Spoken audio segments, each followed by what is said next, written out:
Everyone, आप सभी का बहुत बहुत स्वागत है मेरे चैनल ऑफ स्टोरी टेलर पे। और आज मैं आपके साथ वंक्शन का नेक्स्ट पार्ट लेके आई हूँ माया बोलिका। चलिए उससे शुरू करते हैं गाइस। लास्ट टाइम आपने देखा था विंग जैसे ही पहुंचता है उसे इतना डर लग रहा था ना, क्राउड इतना तगड़ा क्राउड आया हुआ था और वहाँ पे एक सोलो सिंगर आया हुआ था परफॉर्मेंस के लिए और एक ऐसा बैंड आया हुआ था जिसे दुनिया भर में बहुत तगड़ा फेम मिला हुआ था और उस बैंड के आगे ना हर कोई फीका पड़ जाता था। विंग जो कि आज फर्स्ट परफॉर्मर था, उसे अपने लिखे हुए गाने, अपनी परफॉर्मेंस पे यकीन तो था, बट अब उसका यकीन थोड़ा डगमगा रहा था। वो शाओ शिंगचेन के साथ अपने जो कोऑर्डिनेटर होता है उससे मिलता है, वो उसे मैनेजर से मिलवाते हैं और मैनेजर उसे उस बड़े ग्रुप और उस सोलो सिंगर से मिलवाते हैं। वो लोग उसे बहुत ज़्यादा हौसला अफजाई देते हैं और उसका जो है अच्छे से चेयरअप करते हैं। विंग को लगा था ये लोग काफ़ी रूड होंगे, बदतमीज़ होंगे और शायद उसे निगलेक्ट कर देंगे, बट यहाँ पर बहुत ज़्यादा पॉजिटिव एनवायरनमेंट होता है और इतना पॉजिटिव होता है कि विंग को डर ही नहीं लग रहा था। उसे ऐसा लग रहा था जैसे शायद उसे ये परफॉर्मेंसेस देने की आदत हो गई है। उसे ऐसा बिल्कुल नहीं फील करवाता कोई कि वो उन लोगों से इन्फीरियर है या वो सुपीरियर हैं। वो लोग विंग को एज अ न्यू कमर बहुत ही ज़्यादा सपोर्ट करते हैं और ऐसा ही सपोर्ट हर इंसान को चाहिए होता है। आपको, मुझे, हर इंसान को, जो भी आपको लगता है किसी चीज़ को पहली बार करने जा रहा है, चाहे वो एग्ज़ाम हो, चाहे कोई भी छोटी मोटी परफॉर्मेंस हो, आपको उसे हमेशा बूस्टअप करना है। किसी को भी आप कभी भी ये मत कहिए कि तुम कर नहीं सकते, क्योंकि उससे उसका हौसला टूटता है। और विंग का हौसला ना टूटे इसलिए वो इतने बड़े बड़े जो बैंड वाले होते हैं वो लोग उसका हौसला नहीं टूटने देते। और जो सोलो सिंगर होता है ना, वो अपनी सिंगिंग की तैयारी कर रहा होता है, तब वो विंग से कहता है तुम क्या गाने वाले हो। विंग कहता है ये सॉन्ग मैंने लिखा था, लेकिन मेरी हेल्प मेरे हस्बैंड ने की थी ये लिखने में। तो वो पूछता है तुम्हारे गाने का नाम क्या है। तो वो कहता है इस गाने का नाम वंक्शन है, ये अक्सर मेरे हस्बैंड गुनगुनाया करते हैं, लेकिन मैं एक सिंगर बनना चाहता था, तो मैं चाहता हूँ कि मेरे करियर का सबसे पहला गाना मैं अपने हस्बैंड को डेडिकेट करूँ। और उनको डेडिकेट करने के लिए मैंने ये गाना आज यहाँ पर परफॉर्म करने के लिए चुना है। वो बंदा कहता है तुम्हें जाकर परफॉर्मेंस से पहले 1-2 बार प्रैक्टिस कर लेनी चाहिए। विंग कहता है बिल्कुल।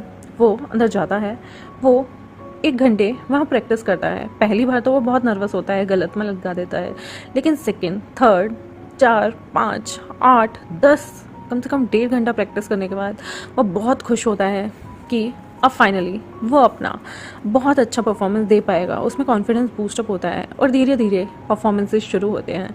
सबसे पहला परफॉर्मेंसेस जो होता है वो एक बैंड परफॉर्मर का होता है, जो कि आलीशान आतिशबाजियों के साथ परफॉर्मेंस देता है। फिर नेक्स्ट परफॉर्मेंस एक डांस ग्रुप का वहाँ पर होता है, जिनका डांस बहुत ही ज़्यादा रोमांचक था, लोगों को हिला देने वाला था और स्टेज पे हूटिंग, तालियों की गड़गड़ाहट से पूरा स्टेज कांप उठता है।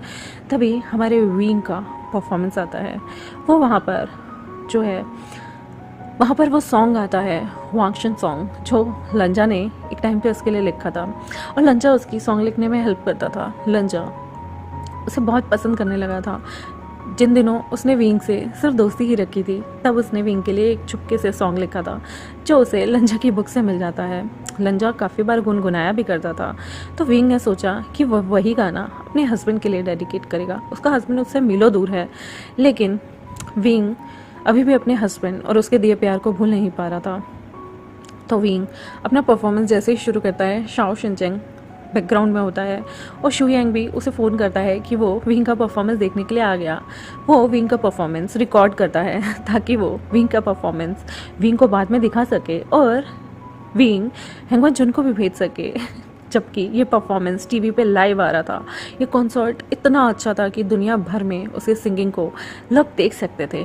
वो वांगशन सॉन्ग गाता है वांगची के लिए, जिसे सुनने के बाद हर इंसान की आंखों में आंसू, जो कि खुशी के थे, और दिल में प्यार, और हाथ तालियों से रुक ही नहीं रहे थे। और लोगों की हूटिंग तो ऐसे थी कि वो वी को देखकर इतनी ज़ोर ज़ोर से चिल्ला रहे थे और बार बार कह रहे थे once more, once more, once more. विंग ये सिलसिला देखकर कि लोग इतना प्यार कर रहे हैं और उसके लिए रेड कलर की लाइट्स वो लोग जगा रहे हैं, जो कि विंग का सिंबल होता है। विंग की आंखें इमोशनल होने लगती हैं।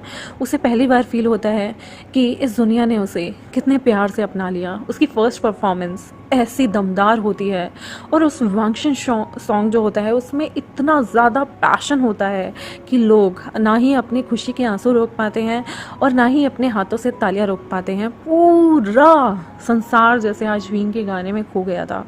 विंग जो है अपना गाना अपनी नेटिव लैंग्वेज के साथ फिर इंग्लिश में भी गाता है और वो इतना ब्यूटीफुली उसे प्रेजेंट करता है कि लोग कायल हो गए थे। एक तो उसकी स्माइल, ठोड़ी के नीचे काला तिल और उसकी इतना चार्मिंग उसकी पर्सनालिटी कि लोगों का उस पर फिदा हो जाना लाजमी था। और ये सारी परफॉर्मेंस वांगजी भी घर बैठे देख रहा होता है अपने फ़ोन में, और लंचरन, चेवचन, नी हॉल सेंग घर में टीवी पे वो सब देख रहे होते हैं। वो टीवी काफ़ी बड़ा था, बिल्कुल होम थिएटर जैसा। लवांगची की आंखों से आंसू बहने लगते हैं और वो कहता है, आई लव यू विंग, तुमने बहुत अच्छा गाया my husband, I love you, I am proud of you. और विंग जो है जब गाना ख़त्म करता है, वंस मोर भी गाना गाता है, तब उसके बाद वो एंड में कहता है, ये गाना मैं अपने दिल से, अपनी इच्छा से अपने हस्बैंड को डेडिकेट करना चाहता हूँ। My alpha, I love you लवांगची, मैंने तुमसे हमेशा प्यार किया है और मैं तुमसे हमेशा प्यार करूँगा। आई love you, I love you, I love you so much. वहाँ न जाने कितने अल्फ़ा के दिल टूटते हैं इस ओमेगा के मुंह से अपने हस्बैंड का नाम सुनकर, मतलब उसके हस्बैंड का नाम सुन के। लेकिन विंग की परफॉर्मेंस इतनी अच्छी और मेलोडियस होती है कि लोग उसे स्टेज से उतरने ही नहीं देते। उसे लग रहा था एक टाइम पे कहीं उसे अंडे, जूते, सड़े हुए टमाटर ना पड़े, और यहाँ लड़कियाँ गुलाब फेंक रही थी उसके लिए। स्टेज पूरा गुलाब की पंखड़ियों से भर जाता है। वहाँ पर जो वो ऑर्गेनाइजर्स थे जिन्होंने विंग को एज अ मौका देने के लिए रखा था, और वो सोचते थे कि अच्छा हुआ तो हम इसे आगे किसी ना किसी शो में रख लेंगे, और अगर बुरा हुआ तो इसका करियर यहीं चौपट हो जाएगा। लेकिन वो लोग, जितनी हूटिंग स्टार्टिंग के सॉन्ग के लिए नहीं हुई थी या उस बैंड के लिए नहीं हुई थी, जितने लोग पैशनेट हो चुके थे वो वांगशन सॉन्ग सुन के, वो जो पूरी ऑर्गेनाइजेशन होती है ना, वो विंग को साइन करने के लिए मर रही थी और उससे मुंह मांगी कीमत मांग रही थी। विंग जो है वो बहुत खुश होता है। विंग परफॉर्मेंस के बाद बैक स्टेज जाता है, उसके हाथ थोड़े से कांप रहे थे। तब वो मेन सिंगर को, जो कि वहाँ पे सोलो गाने आया हुआ था, उसे भी हैट्स ऑफ कहता है और ऑल दी बेस्ट उसे बोलता है। तभी वहाँ पर एक बंदा आता है, वो उसे विंग को अपनी आने वाली नेक्स्ट एल्बम्स के लिए साइन करता है। वो विंग से कॉन्ट्रैक्ट करता है कि बैक टू बैक 5 से 6 एल्बम विंग उसके लिए गाएगा। पर विंग कहता है, मैं गाऊंगा, लेकिन गाने के जो तरीका होगा और पूरा म्यूज़िक कंपोजिशन वो मेरी तरफ से होगा। मैं चाहता हूँ इसमें मेरे हस्बैंड भी मेरा साथ दें, क्योंकि आज जो मैंने परफॉर्मेंस दी ये पूरी मेरे ऊपर डिपेंड करती हैं, और मेरे हस्बैंड जो हैं वो बहुत ही अच्छे लिरिसिस्ट हैं। तो मैं चाहता हूँ कि मेरे हस्बैंड मेरे लिए सॉन्ग लिखें और मैं उनके लिखे सॉन्ग गाऊँ, क्योंकि वो बहुत ही ज़्यादा डीप मीनिंग होते हैं। वो बंदा मान जाता है और कहता है, ठीक है, मुझे कोई प्रॉब्लम नहीं, लेकिन आज सच में तुमने कमाल कर दिया, मुझे उम्मीद नहीं थी। सच बताऊँ ना, तो हमने एक सिंगर को हायर किया था, एंड मोमेंट पे उस सिंगर के किसी रिलेटिव की डेथ होने की वजह से वो नहीं आ पाया, तो हमने तुम्हें चुना। हम श्योर नहीं थे तुम्हें लेके, हमें लगा था कि शायद तुम अगर एवरेज दोगे परफॉर्मेंस तो हम तुम्हें कभी नहीं लेंगे, बट मुझे आज तुम्हारा गाना काफ़ी अच्छा लगा और मैं चाहता हूँ तुम आगे जाकर बहुत सारा नाम कमाओ। ये तो बस शुरुआत थी, और शुरुआत में ही आई गेस तुमने दुनिया का दिल जीत लिया है। कहते हैं ना, जस्टिन बीबर का एक फर्स्ट गाना हुआ था बेबी, और उसने पूरी दुनिया में धमाल मचा दिया था। ऐसे ही तुम्हारा ये फर्स्ट सॉन्ग था और तुमने इसमें धमाल मचा दिया है। विंग काफ़ी खुश होता है और वो कहता है, बिल्कुल, क्या मैं एक फ़ोन कॉल कर सकता हूँ? मैं अपने हस्बैंड को इस चीज़ के बारे में इन्फॉर्म करना चाहता हूँ। वो कहता है, बिल्कुल, आप परफॉर्मेंस के बाद अपने हस्बैंड को कॉल कर सकते हैं। अभी मैं चाहता हूँ कि आप लोग प्रोड्यूसर्स और डायरेक्टर्स से मिलें जो आपकी नेक्स्ट एल्बम शूट करना चाहते हैं। विंग कहता है, क्या वो लोग भी आए हुए हैं? वो कहता है, ऑफ कोर्स यहाँ आए हुए हैं, आप मिल लीजिए। वो लोग विंग से मिलते हैं, वो विंग से मुँह बोला साइनिंग अमाउंट साइन करके देते हैं और विंग को हायर करते हैं 5 आने वाली एल्बम्स के लिए। ये सब प्रोसीजर हो जाने के बाद विंग जो है फ़ोन करता है एक्साइटेड, सुपर एक्साइटेड होकर लंजा को, लंजा जिसकी आंखों में आंसू थे, और वो विंग को कह रहा था, विंग तुमने बहुत अच्छा गाना गाया, मैं काफ़ी इम्प्रेस हुआ तुम्हारी सिंगिंग से भी, और जिस तरह से तुमने चीज़ों को एंड किया, मुझे कभी नहीं लगा था तुम मुझसे इतना प्यार करते हो कि तुम पूरी दुनिया के सामने आई लव यू लंजा कहोगे। विंग कहता है, लंजा तुम्हें क्या लगता है मैं शर्माऊंगा? डोंट वरी, अगर मैं बहुत बड़ा आदमी हो गया ना तो मैं तुम्हें अपना मैनेजर रख लूँगा या असिस्टेंट। लंजा हंसते हुए कहता है, माय डियर हस्बैंड, तुम जो भी मुझे रखना चाहो रख सकते हो, लेकिन तुम्हारा परमानेंट हस्बैंड तो मैं ही रहूँगा। विंग हंसता है और कहता है तुम्हें पता है लंजा, मुझे 5 एल्बम्स की बैक टू बैक बुकिंग मिल गई है और मुझे डायरेक्टर ने साइन कर लिया है, पर मैंने उन्हें साफ कहा कि मेरे गाने के भी लिरिक्स जो हैं मेरे हस्बैंड लिखेंगे। तो लवांगची कहता है विंग मैं लिखूंगा, बट मुझे गाना लिखना नहीं आता। विंग कहता है जो मैंने अभी परफॉर्म किया वो तुमने ही लिखा था, तो तुम और भी अच्छे अच्छे गाने लिख सकते हो, मुझे अपने लंजा पे पूरा यकीन है, बताओ ना लंजा तुम लिखोगे ना मेरे लिए। लंजा कहता है ओके मैं विंग के लिए कोशिश ज़रूर करूँगा। विंग कहता है मेरा हस्बैंड सिर्फ कोशिश करता है और इतना अच्छा लिख देता है, आई विश मेरे में भी टैलेंट होता। तो लंजा कहता है मेरा विंग सुपर टैलेंटेड है। विंग कहता है अच्छा ठीक है ना, इतनी मीठी मीठी बातें मत किया करो, तुम्हें पता है तुम मुझसे दूर हो और मैं तुम्हें हग भी नहीं कर सकता। I missed you my husband.